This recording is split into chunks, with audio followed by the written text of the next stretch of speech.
Hi guys, so welcome back to the channel. और आज कोई व्लॉग नहीं है, एक टाइप का वीडियो है। और ये वीडियो मैं अपने बाइक और अपने ड्रीम के बारे में बताने वाला हूँ। बाकी घर में जाके बात करेंगे, यहाँ पे मैं उस बाइक की बात बताऊँगा। हेलो जी। सो अब बात करते हैं। मैंने बाइक खरीदी था कि मुझे मोटो ब्लॉग करना था। ये कहीं ना कहीं मेरे ड्रीम से ही जुड़ा हुआ है। मेरा ड्रीम ही यही था कि मैं एक मोटो ब्लॉगर बनूं, ट्रैवल। बट कुछ ऐसी चीज़ है जो हो नहीं पा रहा है, जो मैं ट्राई कर रहा हूँ। तो इसके लिए मैंने पहले स्कूटी खरीदा था। स्कूटी को अराउंड 1.5 साल चलाया। उसके बाद स्कूटी सेल किया, CV200X में स्विच किया। और ये मुझे अराउंड पड़ा था 220। घूमा बहुत हूँ इस बाइक को लेके, कभी डिसअपॉइंट नहीं हुआ कि हाँ ये कहीं धोखा दे रही है। नागालैंड में रहता हूँ तो यहाँ पे हॉर्नबिल फेस्टिवल होता है। फिर नॉन स्टॉप 200 किलोमीटर भी खींच चुका हूँ। 200 नहीं, 300 मेरा हाईएस्ट नॉन स्टॉप राइडिंग 300 तक गया है। मैं यहाँ से लामडिंग गया, लामडिंग से नौगांव, नौगांव से फिर लामडिंग। तो यहाँ से लामडिंग का किलोमीटर है 91। मेरे घर तक 100 हो जाता है। और 100 फिर वहाँ से नौगांव का अप्रोक्स 89 ऐसा कुछ होगा मेरे घर से। तो 100 पकड़ लो, 100 फिर। तो ऐसे जो बैक पेन होता है, बैक पेन मतलब सीट उतना कंफर्टेबल नहीं है कि आप लंबा खींचते जाओ। पिलियन के लिए ज़्यादा प्रॉब्लम होता है, क्योंकि सीट जो है वो थोड़ा ऐसा स्लोप टाइप में है। तो जब ब्रेकिंग होता है तो वो आगे आ जाता है। चाहे वो लड़का हो या लड़की, प्रॉब्लम सब में होता है। तो माइलेज में कोई दिक्कत नहीं है, 45 लिखा है, बट 40 में पकड़ के चलता हूँ, 40 आ जाता है। और ये ऐसी बाइक है जो किसी बाइक को compete नहीं करती है। मतलब ये अपनी कैटेगरी में अलग धुन में चलती है, क्योंकि 184 cc है। 200 लिखा है बट 184 cc। इसमें 2 साल का एक्सपीरियंस है मेरा इस बाइक के साथ। क्या है, क्या ख़राबी है, क्या अच्छाई है, सारी चीज़ बात करते। तो बाइक कौन सी है वो मैं दिखाता हूँ। बाइक है मेरी ये होंडा CV200X। तो इसमें 184.9 सीसी का सिंगल सिलेंडर इंजन है। और इसमें अप्रोक्स मुझे जहाँ तक पता था 17 पॉइंट कुछ bhp और 18 पॉइंट न्यूटन मीटर टॉर्क ऐसा कुछ था। मैंने उतना स्पेक्स नहीं देखा था, मुझे बाइक देखने में अच्छा लगा था इसलिए मैंने ख़रीद लिया। और बाइक एक मेरा सपना था। अभी 2 साल में मुझे इससे क्या एक्सपीरियंस मिला वो मैं आपको बताता हूँ।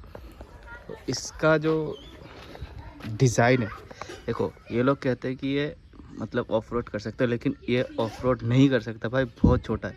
बैठने पे इतना आ जाता है ये, ठीक है। और इतना ट्रेवल ही बचता है। तो हाईवे में सीधे सीधे चलाने के लिए ठीक ठाक है। पर थोड़ा ऑफ रोड कर सकते हो, मतलब ग्रेवल्स टाइप में रोड में चला सकते हो, पूरे गड्ढे वड्ढे में नहीं डाल सकते, वो तो छोड़ दो। और इसमें सिंगल चैनल ABS आता है। सामने MRF का टायर बढ़िया है, पीछे बहुत मोटे टायर है। प्रोफाइल मैं नहीं बता सकता क्योंकि मुझे लिखा होगा ढूंढना पड़ जाएगा, ठीक है।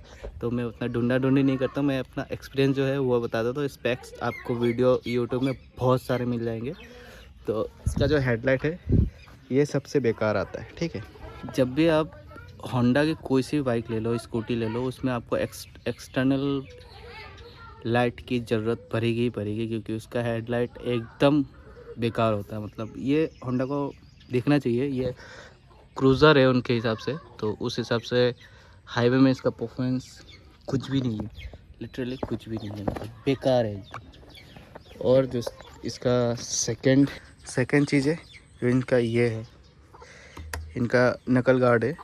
इसकी बिल्ड क्वालिटी बहुत ख़राब है। देखो मैंने यहाँ पे स्क्रू डाल के रखा है, ये थोड़ा सा लगते ही यहाँ से इसका जो लॉक था वो टूट गया। अब मैंने यहाँ पे स्क्रू फंसा के रखा है। इसका जो लॉक है सबसे बेकार लगता है मेरे को। दूसरी चीज़ हो गई, तीसरी बात सीट। मतलब आपको देखने में कंफर्टेबल लगेगा, एक्चुअल में है, बट जब आप लॉन्ग टूर करोगे उसके हिसाब से 180 किलोमीटर आप चलाने के बाद आपको बम दुखने लग जाएगा, जवाब देने लग जाएगा। सीट मेरे लिए इनफ नहीं है। और मैं ज़्यादा 100-150 किलोमीटर चला सकता हूँ, उससे ज़्यादा नहीं चला सकता, उसके बाद मेरा दुखने लग जाता है। सीट 3 चीज़ हो गई। चौथी मैं बताता हूँ। चौथी है ये हैंडल बार। अब मुझे पता नहीं ये शायद मेरे बाइक पे ही ऐसा मिला है या सब में है, मैंने कभी देखा नहीं है।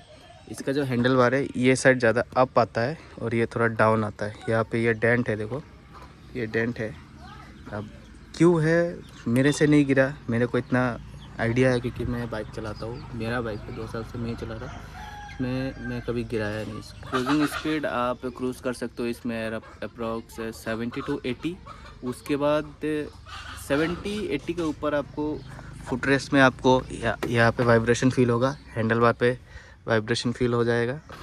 सिंगल चैनल ABS है, डबल चैनल होता है कोई बात नहीं, अभी नए वाले मॉडल पे डुअल चैनल दे दिया गया है और डिस्प्ले भी बड़ा कर दिया है। और मैंने जो पहले बताया था यहाँ का, ये इसका जो लॉक है, ये देखो इसका भी यहाँ पे भी मैंने यहाँ पे ये स्क्रू डाल के रखा है, ये टूट जाता है थोड़ा सा लगते ही, ऐसे आप सीधे करोगे यहाँ से एक लॉक रहता है प्लास्टिक का, वो टूट जाता है। अब 2-4 अच्छी चीज़ें बता दिया जाए तो अच्छी चीज़ ये है कि इसमें ज़्यादा कॉस्ट नहीं आता सर्विसिंग के लिए। आपको चेन क्लीन करना है, एयर फिल्टर चेंज करना है और दूसरा बस इंजन ऑयल चेंज करना। उसके बाद इसमें उतना ज़्यादा खर्चा नहीं है होंडा में। होंडा इसलिए प्रेफर करना चाहिए कि इसके पार्ट्स जो है वो थोड़े कम में मिलते हैं। कि मैंने जब इसका ब्रेक पैड चेंज किया था ये अराउंड 400 या 380 ऐसे में हो गया था, मतलब एक वाला। इसका जो हाईवे परफॉर्मेंस है वो बढ़िया है, मतलब आप स्टेबल चला सकते हो, 70 में चला सकते हो। 80 गए तो थोड़ा दिक्कत हो जाता है। और एक चीज़ है होंडा में, इसका जब सेल्फ स्टार्ट हो जाता है उसके बाद भी सेल्फ स्विच काम करता है। जब आप सेल्फ दबाते हो, जब आप गाड़ी स्टार्ट है उसके बाद भी आप अगर सेल्फ दबा रहे हो तो वो सेल्फ यहाँ पे ये मोटर काम करती रहेगी, मोटर स्टार्टर घूमता रहता है। मैं बोलूँ तो सामने वाला डिस्क ब्रेक काफ़ी बेस्ट है पीछे वाले से, क्योंकि मैं ज़्यादातर सामने वाला यूज़ करता हूँ, पीछे वाला बहुत कम यूज़ करता हूँ क्योंकि पीछे वाले ब्रेक में उतना फ्रिक, मतलब एग्जैक्ट बाइट नहीं आता है कि हाँ मैंने ब्रेक डाला फट से रुक गया, ऐसा नहीं है। और सामने वाले में ब्रेकिंग थोड़ी अच्छी लगती है मेरे को। और बाद में देखेंगे, मोटो ब्लॉग स्टार्ट करना है बस। 9 तारीख को इलेक्शन है, उसके लिए जाना पड़ेगा। जाएंगे तो मोटो ब्लॉग होगा, मोटो ब्लॉग होगा और बढ़िया है। तब तक के लिए बाय बाय।